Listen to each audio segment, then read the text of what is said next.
Bom, hoje a gente vai falar um pouquinho sobre perdão e causa e efeito. A gente, às vezes, quando vai fazer uma apresentação, às vezes a gente gosta de fazer algumas ilustrações, né? Eu gosto de ser mais sucinta, mas essa imagem, ela diz muita coisa para a gente. Então, se a gente for observar, né? O voo de um pássaro, principalmente, eu gosto muito da águia, representa a sensação de liberdade muito grande. Então, a gente vê ali, né, o vulto de uma pessoa em que os seus grilhões foram partidos. E é justamente essa relação que o perdão tem com a causa e efeito, é o que a gente vai tentar conversar um pouquinho com vocês essa noite. Então, o que é exatamente causa e efeito? Causa e efeito, ela às vezes é comparado com ação e reação. E é interessante a gente pensar assim, bom, é a mesma coisa? Ação e reação é um termo da física, né? Que, para quem lembra lá, quem estudou lá no ensino médio, que lembra, né, eu lembro muito do meu professor de física explicando, e ele era muito interessante, ele geralmente falava assim, olha, se eu der um murro dessa parede, embora seja estática, a força que ela vai imprimir é igual. Então, a ação e reação, ela não representa exatamente o que a doutrina espírita vai nos dizer com relação a causa e efeito. Primeira coisa, que a gente vai voltar um pouquinho lá no Antigo Testamento para falar da lei de Talião. Porque a lei de Talião, ela é a expressão máxima da causa e efeito. Né? Olho por olho, dente por dente. Então, o que significa olho por olho, dente por dente? Na mesma medida em que eu te fizer o mal, em que eu te prejudicar, eu pagarei esse mal em que foi feito. Então, isso, em termos práticos e reais ali, significava o seguinte, que dentro da lei de Talião, né, uma pessoa que roubava a outra, ela era punida com um efeito ali, de uma tal forma que esteja de acordo com a consequência. Então, a lei de Talião, geralmente, ao pé da letra, pessoas que às vezes furtam alguma coisa perderiam a mão, né? E assim por diante. A lei de Talião, ela é a lei de justiça colocada em prática. Então, a gente vai fazer o seguinte pergunta, o seguinte questionamento.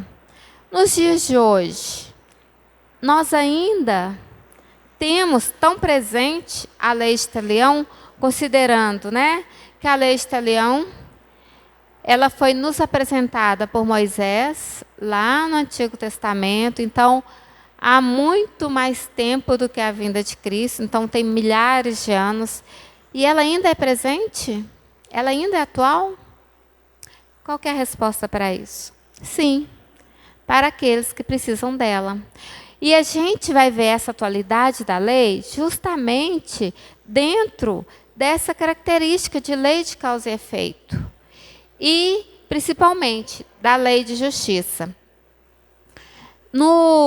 Se eu não me engano, na terceira parte do Livro dos Espíritos, né, que fala das leis morais, nós temos a lei de justiça, de amor e caridade. E é interessante como foi colocado junto, porque elas se completam. Então, a lei de justiça, ela está muito presente na vida de todos nós, e ela é extremamente importante para a nossa evolução.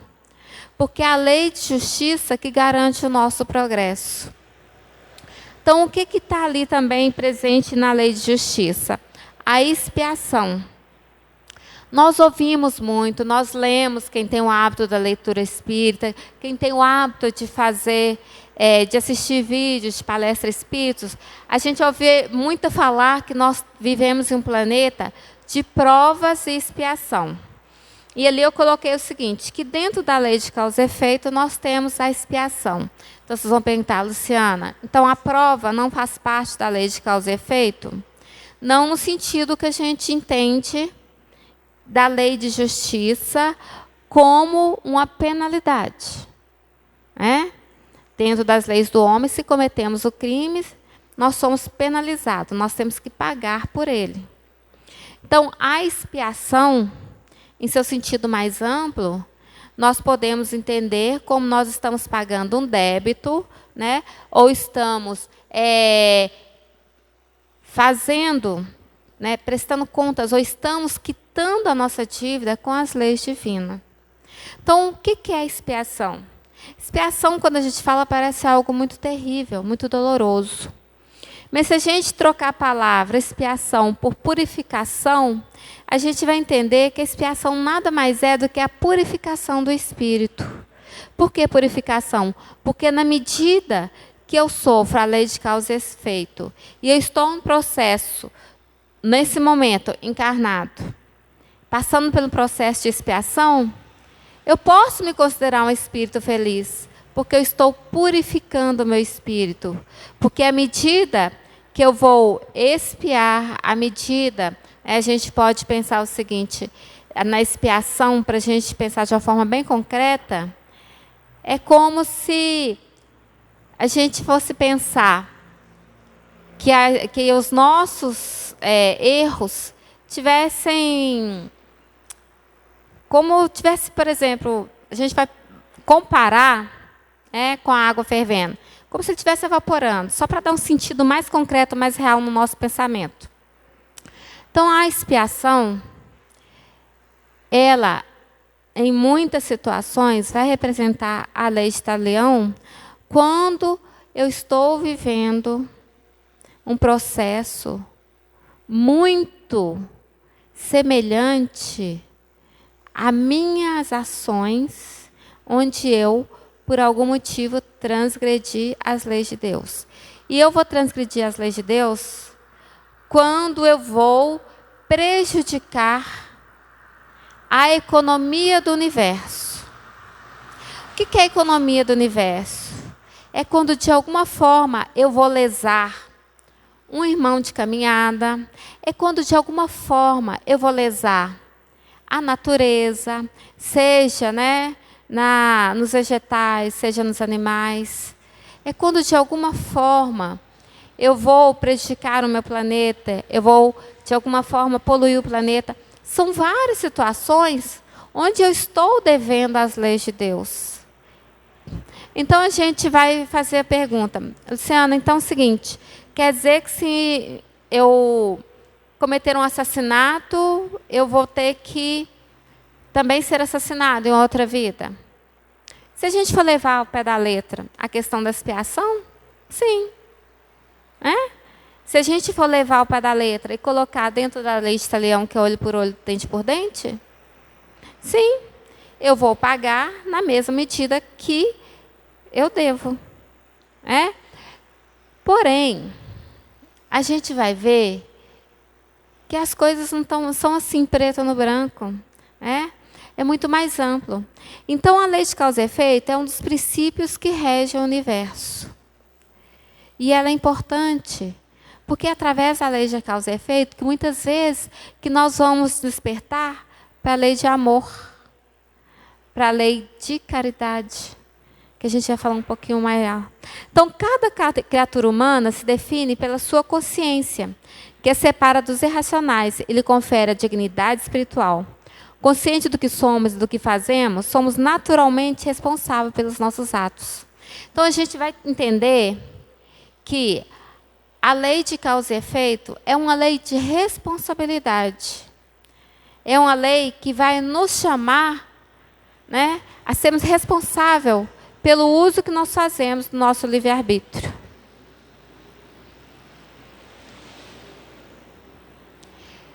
E, em contrapartida, a lei de causa e efeito, nós vamos entender aqui o perdão. E o perdão, dentro dessa característica de lei natural, ele está implícito na lei de amor e caridade. São opostos, porque através do perdão, nós vamos sair debaixo desse peso, dessa característica da lei de Talião. Então, Jesus, ele é a personificação da lei de amor e caridade.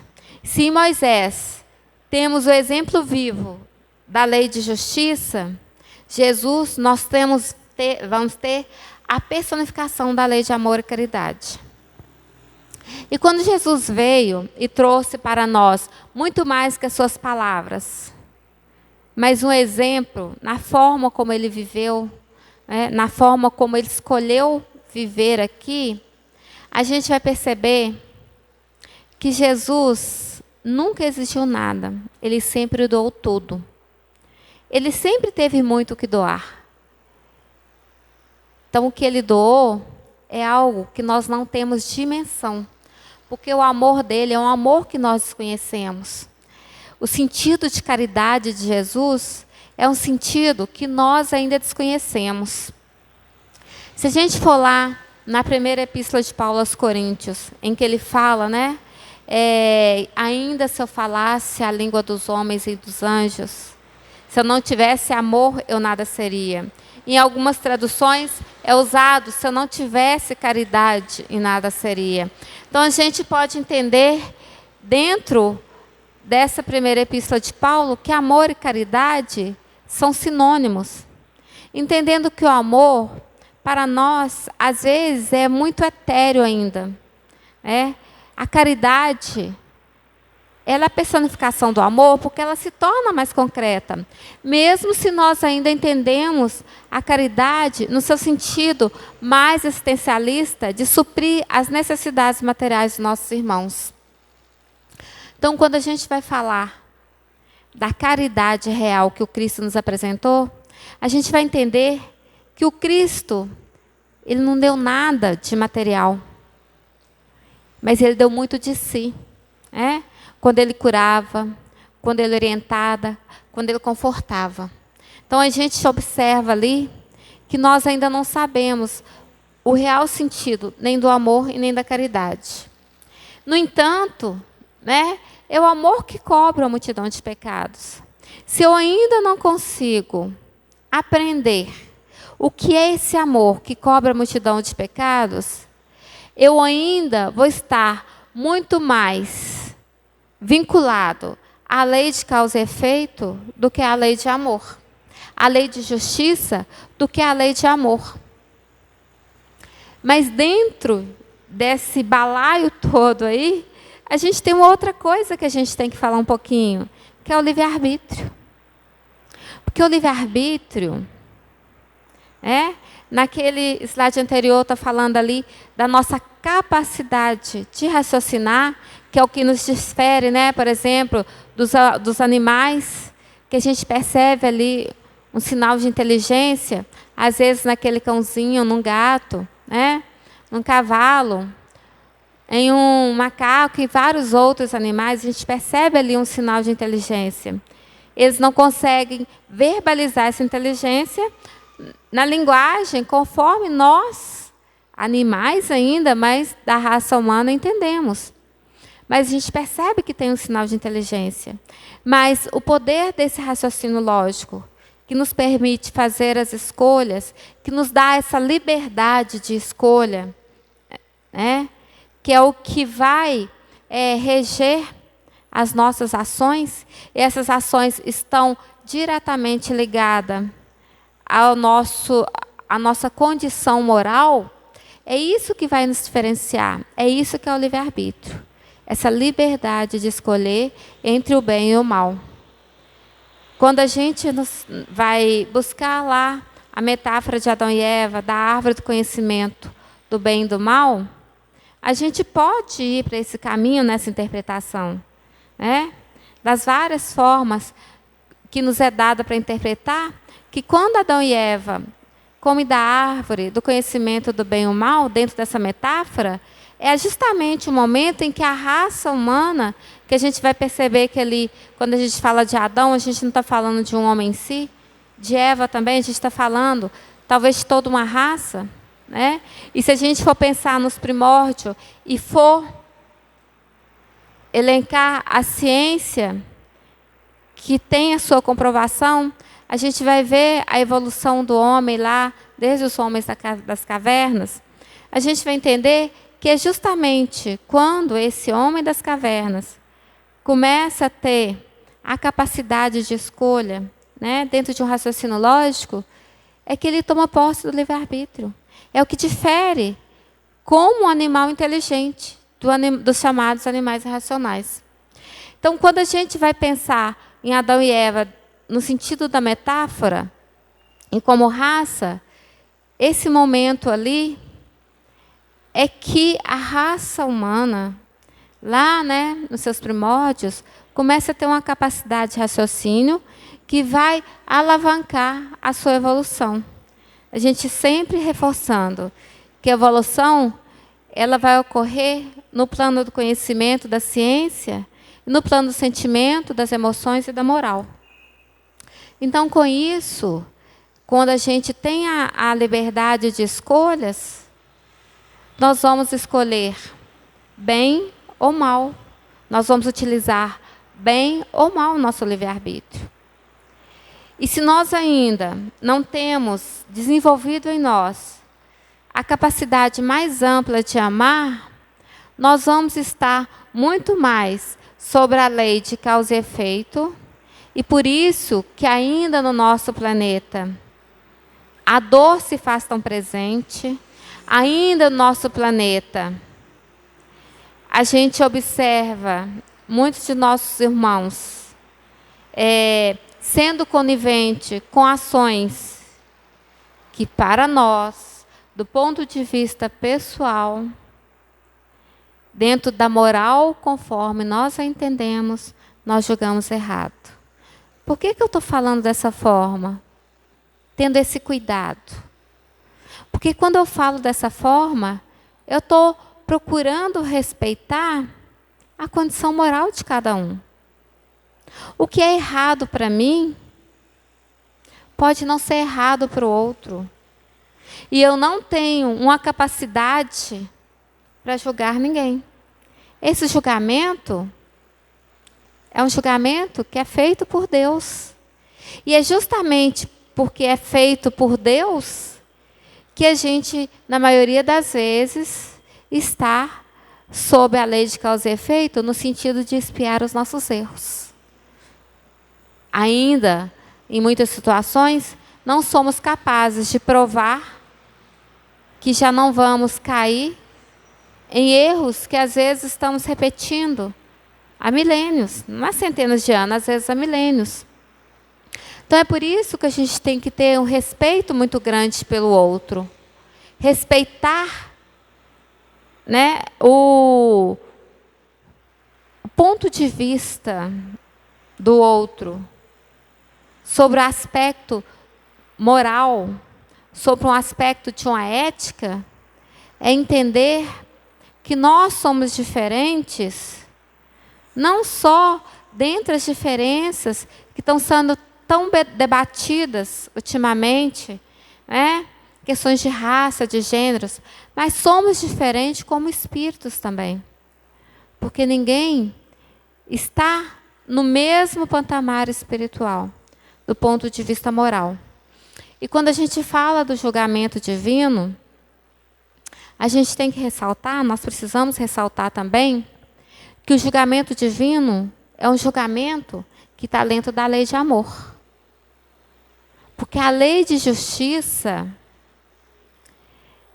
ela está muito presente na nossa consciência. Já falamos e vamos falar repetidas vezes aqui, né? Questão 625 do Livro dos Espíritos. Onde é que está escrita a lei de Deus? Na consciência. Então, a consciência nossa é que vai aplicar a justiça. Enquanto nós estamos espiando os nossos erros, e a gente fala erros passados, não só pensando numa condição de vida passada. Nós falamos erros passados, é porque as nossas ações que deram origem a esse erro passaram. E o nosso presente, que muitas vezes é de dor, de sofrimento, e essa dor pode estar representada numa doença, essa dor pode estar representada na perda de um ente querido, essa dor que muitas vezes é uma escolha nossa, essa expiação é o momento presente. Por isso que falamos erros passados. Nós espíritas, ou quando temos o conhecimento do espiritismo, temos às vezes o hábito errado de associar o nosso sofrimento presente, o resultado dos nossos problemas, das nossas dificuldades, o que eu fiz na vida passada. E às vezes não tem nada a ver com a vida passada. Tem a ver com as nossas ações da vida presente. São erros passados, porque o presente é o que conta. O efeito que eu vivo agora, a dor que eu vivo agora, o sofrimento que eu vivo agora, no sentido expiatório ou purificador do meu espírito, é que é o presente. Então, quando a gente vai falar do perdão, a gente vai entender isso, que perdoar é um processo mental ou espiritual, de cessar o sentimento de ressentimento ou raiva contra outra pessoa ou contra si mesmo, decorrente de uma ofensa percebida, diferenças, erros ou fracasso, ou cessar a exigência de castigo ou restituição. Eu vou focar um pouquinho ali, porque eu não quero falar muito aqui na questão do erro que nós cometamos em relação ao outro. É muito fácil a gente mensurar o erro, que é resultado das nossas ações e que prejudica o nosso próximo. Mas, e aquilo que eu faço, que é resultado das minhas ações, em que eu sou o maior prejudicado? É interessante a gente pensar dessa forma, não é?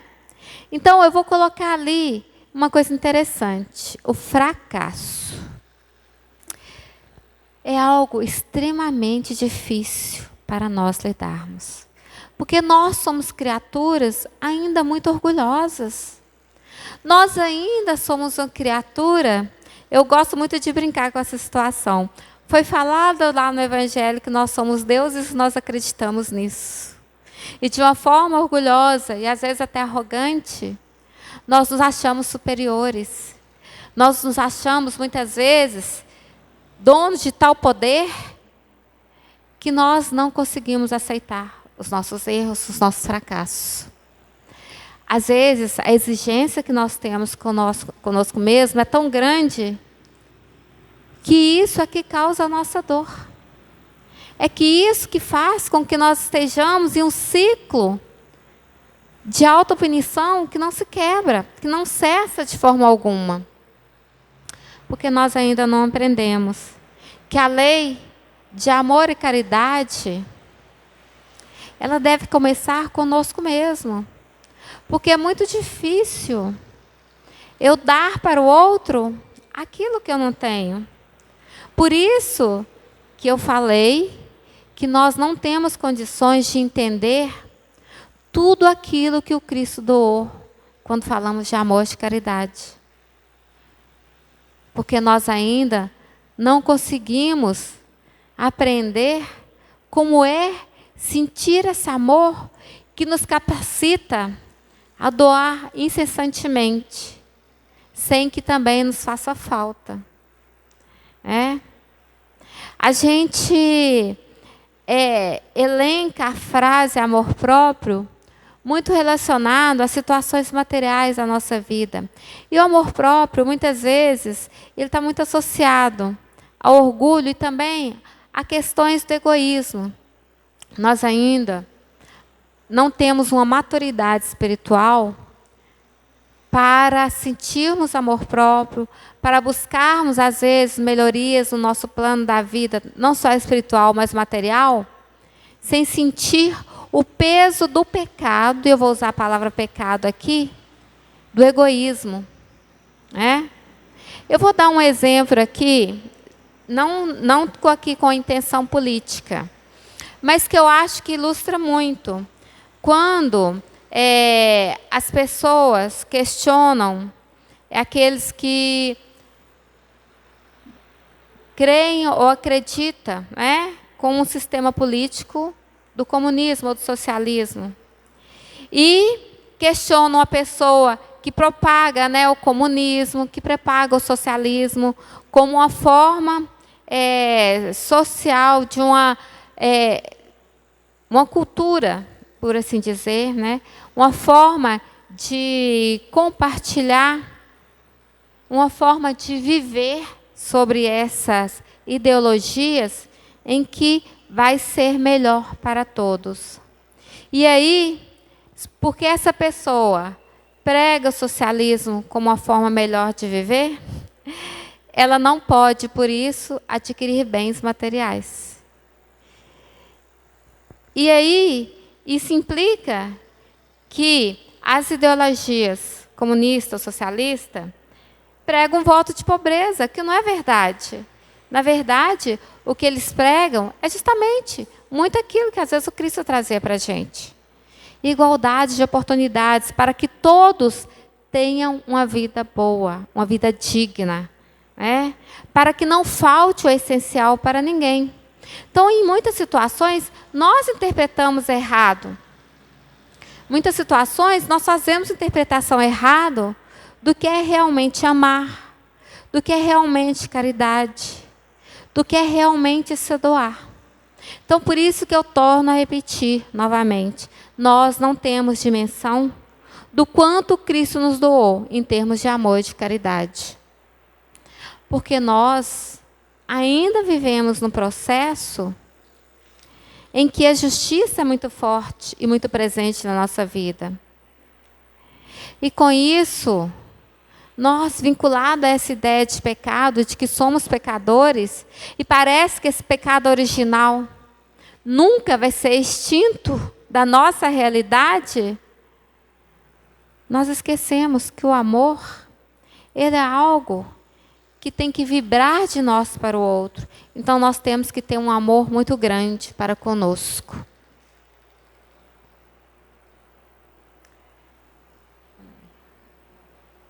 Acho que não. Jesus, ele nos deu um mapa para a gente entender como direcionar o nosso comportamento. Então, quantas vezes perdoarei meu irmão? Foi perguntado ao mestre. Perdoai-lhe-eis não 7 vezes, mas 70 vezes 7. 70 vezes 7. Será que nós vamos, pensar em fazer essa conta matemática?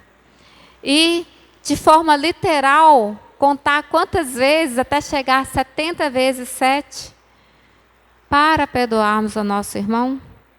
E aí, tem uma história interessante, que fala assim, olha, a gente tem que entender o seguinte, não é 70 vezes 7. Você tem que perdoar 70 vezes 7, infinitas vezes. 70 vezes 7, a cada irmão que te fez mal. Assim como você será perdoado 70 vezes 7 por N pessoas que você possa ter prejudicado. Então, a lei de Deus, ela está escrita na nossa consciência. E é por isso que nós ainda estamos tão vinculados às leis de causa e efeito. É por isso que nós ainda estamos presos a vivenciar situações de dor na nossa vida. Então, se alguém chegar aqui nesse momento e me perguntasse, como eu faço hoje para mudar a minha vida? Eu responderia, perdoa.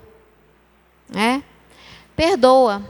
A lei de amor substitui a personalidade pela fusão dos seres, extingue as misérias sociais. Então, está vendo quando eu dei aquele exemplo ali de uma ideologia política, sem aqui querendo fazer propaganda, mas só para que a gente entender que se a lei de amor vai extinguir as misérias sociais, a gente não vai acumular bens materiais, porque o que eu acumulo e o que me é excessivo é algo que falta para alguém. Não significa que eu tenho que doar tudo, embora esteja escrito no Evangelho. A gente não doa tudo. Porque senão, quando eu estou falando de uma forma metafórica, em que eu vou doar, mesmo sem possuir nada, quando eu vou fazer a caridade moral, eu não posso doar a parte que me cabe. E a parte que me cabe é o cuidado comigo. É a parte que me cabe é o amor para comigo mesmo. A parte que me cabe é o equilíbrio que eu preciso manter. Lembrando que o pecado, ele está nos extremos. Né? Se o excesso, a luxúria, o acúmulo dos bens materiais, só para citar como exemplo, é considerado pecado, a avareza também é um pecado. A escassez também é um pecado. Porque nem sempre a escassez é resultado da falta, mas é resultado do egoísmo. Então é isso que o amor, quando nós tomamos posse da forma como ele deve ser vivido, da forma como ele deve ser doado, quando nós tivermos a maturidade espiritual para entender seu real significado, vai extinguir as misérias sociais. Aqui, esse é um pequeno poema, né? Que fala da causa e efeito e do perdão. Perdão e trabalho. Não te despreocupes do trabalho no bem, se desejas alcançar a própria tranquilidade em nível superior. Realmente, o Pai misericordioso perdoa as nossas faltas. Todavia, não à maneira de um ditador terrestre, que espalha favores e privilégios, segundo os próprios caprichos, mas sim oferecendo-nos recursos substanciais de restauração imprescindíveis ao reajuste. É por isso que a reencarnação significa retorno do passado obscuro ou delituoso. É também imposição de trabalho reconstrutivo. O amor é a luz da vida. No entanto, nunca brilhará para as criaturas sem um pedestal da justiça. Chico Xavier. Para finalizar, né, a nossa fala, se amas, perdoa. Todas as vezes que nós adentramos essa nossa casa, e para nós que estamos na frente, nós nos deparamos com a frase do Pai Tomé. Se tem fé, caminha, se tem coragem, enfrenta, se amas, perdoa. Apenas o perdão tem o poder de extinguir a lei de causa e efeito, pois é a expressão máxima do amor. Essa frase do Pai Tomé, vamos deixar de ser um pouquinho pretensioso, eu gosto muito de falar isso, porque às vezes para nós é muito difícil pensar em Jesus como guia e modelo da humanidade, né? Ou no Evangelho de Jesus como um paradigma de comportamento. Nossa, Jesus, o espírito mais puro que pisou no planeta, está tão distante de nós. Então vamos pensar, nós aqui hoje, nessa sexta-feira, né? Nessa casa de Pai Tomé, nesse preto velho, que é um espírito que se apresenta dessa forma, porque representa a simplicidade, mas representa também o cadinho de dor que vários espíritos, vestindo a roupagem da negritude, sofreram em nosso país na época da escravidão. Um espírito que tem várias frases bonitas, mas não é só para falar ou para apreciar, é também para a gente procurar como esse guia modelo, mais perto de nós. Se amas, perdoa.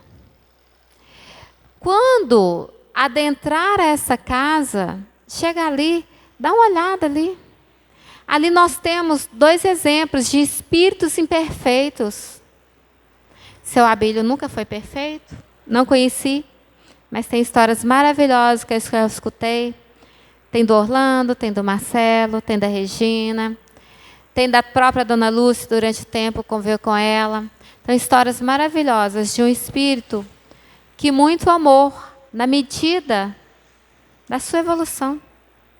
Nós temos ali o Pai Tomé lado a lado, o seu médium, E o guia, dois companheiros de trabalho, que muito exemplificaram para nós, na capacidade de amar, na capacidade de se doar. Sem falar no Pai Tomé, trazendo para nós a realidade de um espírito que foi contemporâneo conosco nessa encarnação. Será que alguém aqui já parou para pensar? No outro lado do seu abílio, além do médium que estava aqui dedicado a trabalhar, alguém aqui já parou para pensar que o ato de bondade exige muitas vezes as lágrimas? Porque quando se é bom, a gente sofre por não fazer o suficiente. Quando se é bom, a gente sofre porque muitas vezes não é compreendido. Então, Orlando, ao dar o recado, colocou a frase Pai Tomé: como é bom ser bom. É bom? É. Mas só vai ser bom na medida que a gente vai ter a compreensão do amor que nos faz entender que tudo tem um preço, até mesmo a bondade. Ser bom nem sempre vai eliminar a dor da nossa vida. Ao contrário, talvez vai aumentar essa dor. Porque eu não concebo, e é assim que eu quero terminar minha fala de hoje, eu não concebo ser bom e não sofrer com a dor alheia. Ser bom e não sofrer com o sofrimento dos nossos irmãos do caminho. Finalizo aqui a minha fala de hoje, né? Muito obrigado pela atenção de todos. Tenham uma boa noite, tenham uma boa reunião.